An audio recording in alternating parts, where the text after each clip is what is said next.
Good afternoon, Trinidad and Tobago. I'm Mahalia Joseph and C News is live at noon. And I'm Video Rampal with your sports report. Topping the news at this time, a house in San Fernando was completely destroyed by fire this morning. And while no one lived in the structure, C News understands it was used as a stockhouse. The items destroyed are said to be worth around $60,000. We are told the fire started just after 7 o'clock, and while neighbors tried to put out the blaze, they were unsuccessful. Fire officers responded, but the house was already engulfed in flames. They managed to rescue 2 dogs on the compound. The Trinidad and Tobago Unified Teachers Association says it is pained by statements made by the Minister of Education on Tuesday, and it has described as a smokescreen the announcement that teachers at the St. Madeleine School will face disciplinary action. Rishi Harinanan has more. A letter signed by tutor President Lindsay Durai said the statements are not totally unexpected given the posturing and comments of the minister soon after the picket action held by tutor.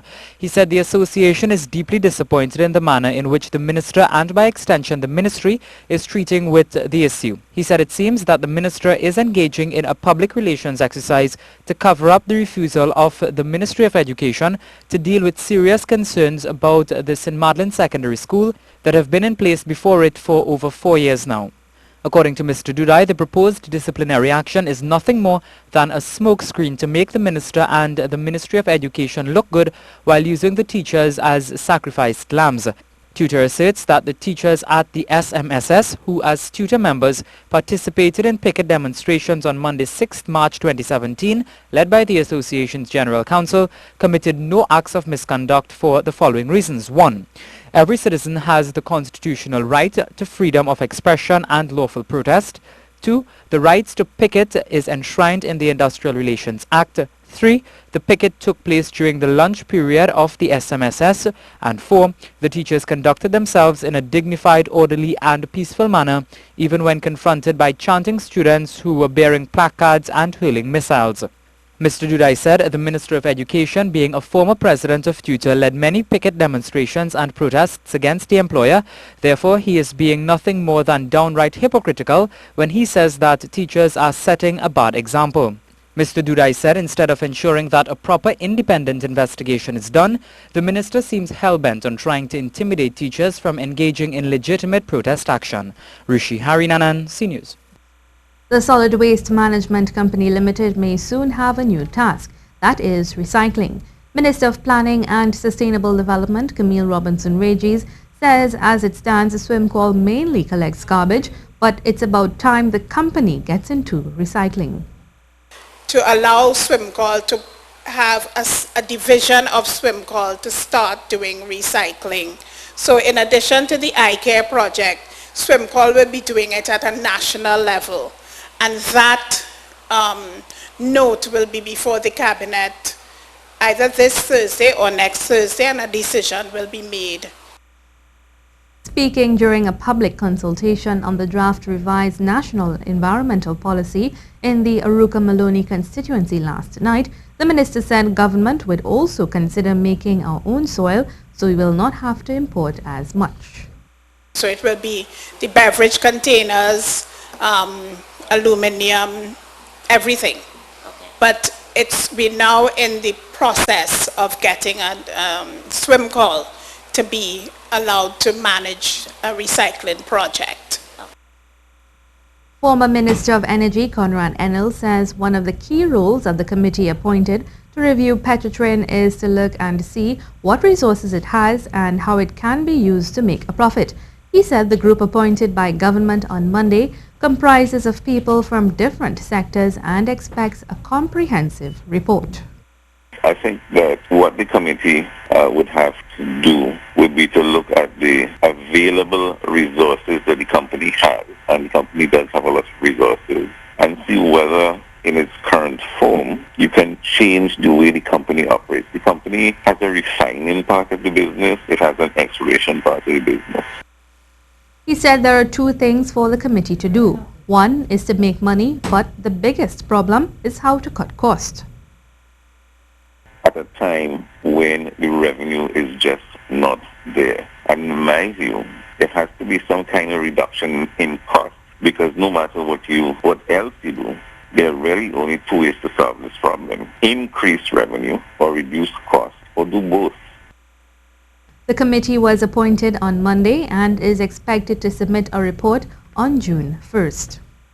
This is the C News Live report at noon. Remember, you can keep up to date with all the latest news on our website at ctvtt.com, or you can check out our Facebook and Twitter pages at C News Live.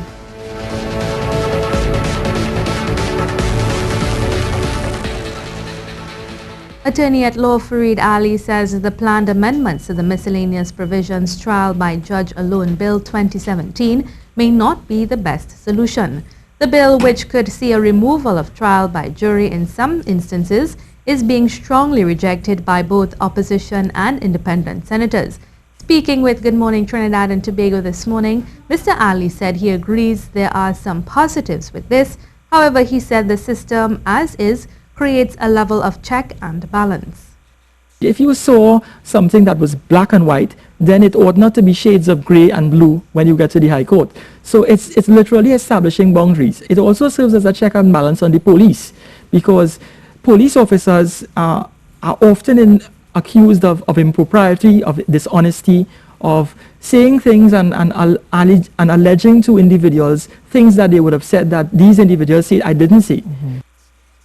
As it relates to magistrates having the power to decide if a matter goes to trial or not, as it currently is, Mr. Ali said that there is always a perception of bias, as most of the magistrates come from the Office of the Director of Public Prosecution. These magistrates, he said, are normally prosecution-oriented. However, people must have faith that the right thing will be done. When we look at things from a panoramic point of view, we are seeing persons who are holding positions who would have come from a certain background. Yeah. And I'm just alluding for practical purposes in terms of where the stream of judges come from. So if we were to directly relate to the question you're posing to me, the magistrate has to sit and has to be independent at all times. But can we really be independent in Trinidad and Tobago? Can we really say we can divorce and separate our hearts and our minds from certain things and make a reasonable decision based on the facts? The battle between the Steelworkers Trade Union and government continues, as the union says government has gotten documents which outlines the profiles of people wanting to invest in ArcelorMittal. This one day after the minister in the office of the Prime Minister, Stuart Young, said government is yet to be presented with the investor being proposed by the SWUTT and the Joint Trade Union Movement. Speaking with C News this morning, Timothy Bailey, Chief Labour Officer of the SWUTT, said such statements can hurt the plight of the 600-plus workers who lost their jobs. We are in the final round of the liquidation process, and part of the liquidation process, we had to sign a confidentiality agreement. So we were not at liberty to do that. But based on these statements, I am very sure that the investor, once they do this work, gets back to them, are going to pull the plug on this project. And once that happens, we'll make everything available to the media. I think it's bordering on the undermining the potential for the plant to be started. He maintained the government would not have to spend any money on the facility if the investor was to get the authorization to restart the Point Lease's plant. We have never asked the government in the first place to buy the facility. You need to understand that. We have asked the government to basically meet that if any investor is coming into our country, they have to sit down and have a dialogue with the government. Government are the key stakeholders for NGC, for TSX, and NGC who the whole of the port. And to operate our plant, they need those essentials. So we have never, the government is playing the fool. They're being disingenuous and they're being deceitful. Here's Ian Wallace with your afternoon weather. A passing trough will likely bring occasional cloudiness through the afternoon, and the daytime heating may well spark a scattering of showers, particularly across the hillsides. It will likely feel warm in Trinidad at 33 degrees Celsius and a pleasant 30 degrees Celsius in Tobago, with a clear, settled night expected. Look for normal seas of 1.5 to 2 meters to the Caribbean and the Atlantic, with east-northeasterly winds of 15 to 20 knots and east-northeasterly swells of 10 seconds. Tide is high at 6 p.m. That's the latest weather, and I am meteorologist Ian Wallace. The Ministry of Education has been closed today. A statement on its social media page said this was due to unforeseen circumstances. Further details were not given. To some other news now, the Minister of State in the Office of the Prime Minister, Stuart Young, says there was no interference by government as it pertains to the members of the Port Authority Board resigning. All members of the board handed in their letters last week, with then-Chairman Christine Sahadio leading the action.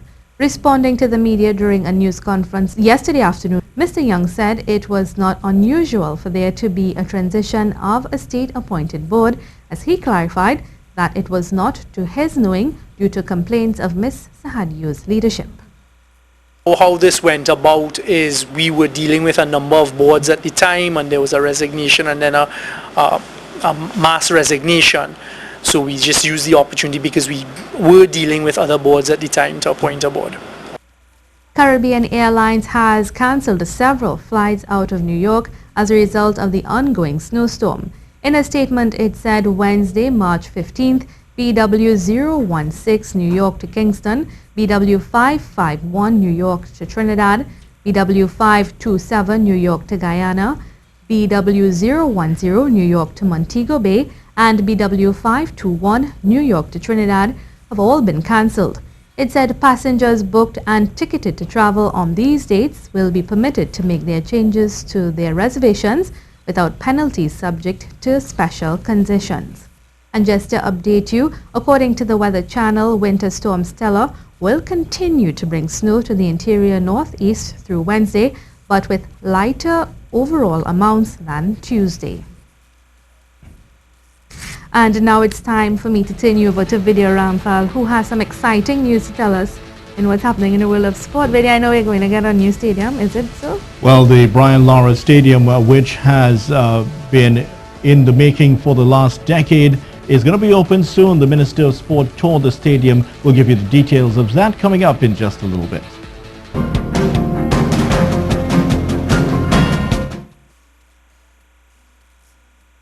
Welcome back. It's time for Sports Now.